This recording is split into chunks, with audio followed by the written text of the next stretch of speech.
A group of teenagers cornered 12-year-old Emma in the school parking lot. They grabbed her backpack, shoved her against the car, and one of them wrapped their hands around her throat. But what these bullies didn't know was that Emma's mother, Lieutenant Commander Sarah Chen, had just returned from a 6-month deployment, and she was watching from across the street. What city are you watching from today? If this story resonated with you, hit subscribe and follow for more stories about extraordinary people.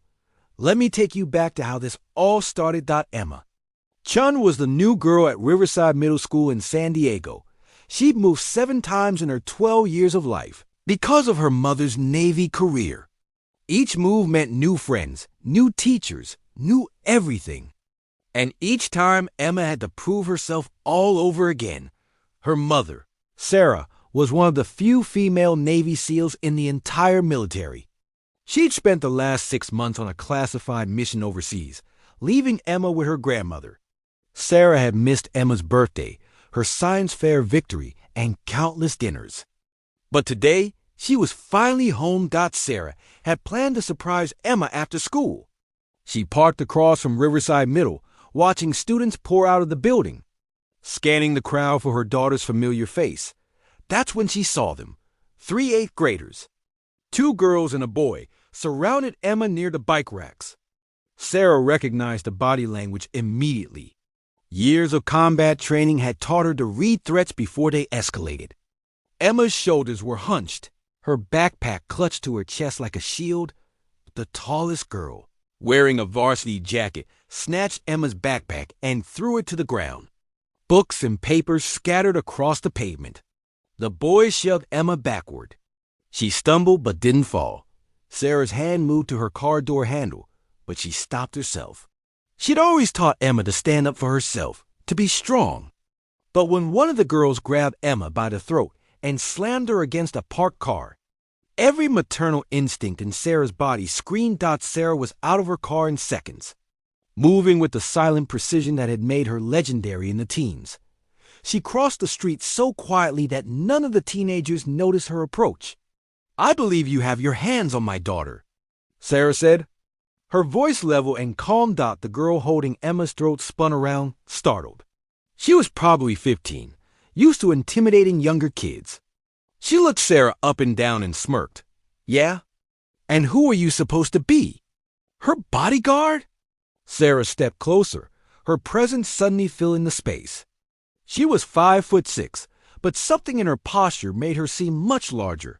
"I'm Lieutenant Commander Sarah Chen, United States Navy, and I'm going to give you exactly 3 seconds to take your hands off my daughter and step back." The smirk faltered. The girl's friends had already taken several steps backward. 1. The parking lot had gone completely silent. Other students stopped to watch. 2. The girl released Emma and stumbled backward. Suddenly looking very young and very scared, Sarah knelt beside Emma, checking her neck, her arms, looking for injuries with the practiced efficiency of someone who treated combat wounds in the field. "You okay, sweetheart?" she whispered. Emma nodded, tears streaming down her face, but Sarah saw something else in her daughter's eyes. Not just fear, humiliation, the shame of being rescued, of not being strong enough. Sarah stood and turned to the 3 teenagers, who now looked like they wanted to disappear into the pavement. But what Sarah did next surprised everyone. She didn't yell. She didn't threaten. Instead, she looked at each of them with something that almost resembled compassion. "You 3 have no idea how much strength it takes to be kind," Sarah began, her voice quiet but carrying across the parking lot. "I've trained with the toughest warriors in the world. I've faced enemies who wanted to kill me. And you know what I learned? Real strength isn't about who you can hurt. It's about who you can protect. It's about standing up when it's hard, being kind when it's easier to be cruel." She paused, letting her words sink in.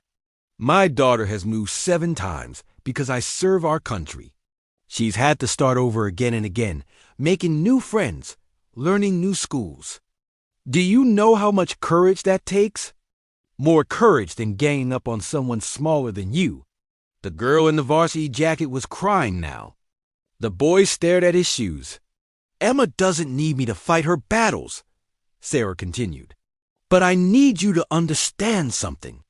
Every person you meet is fighting a battle you know nothing about. The kids you push around might be dealing with things you can't imagine. Be kind.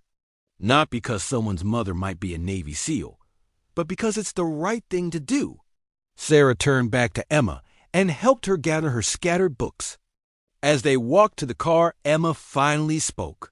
Mom, I wanted to stand up to them myself. I didn't want you to rescue me. Sarah stopped and knelt down to eye level with her daughter.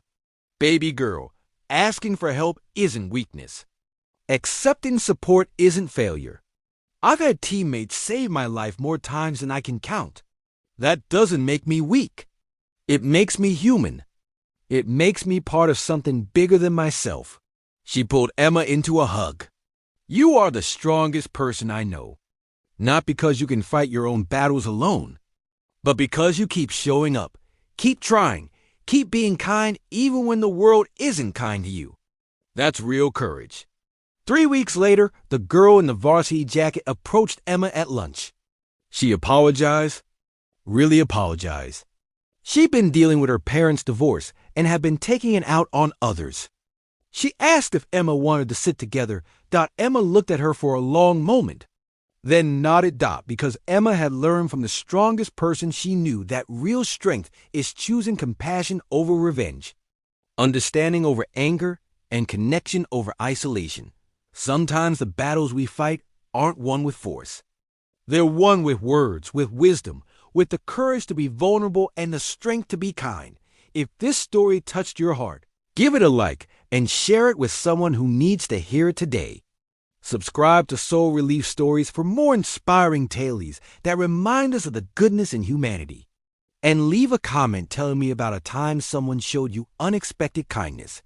Remember, you never know whose life you might change with a simple act of compassion.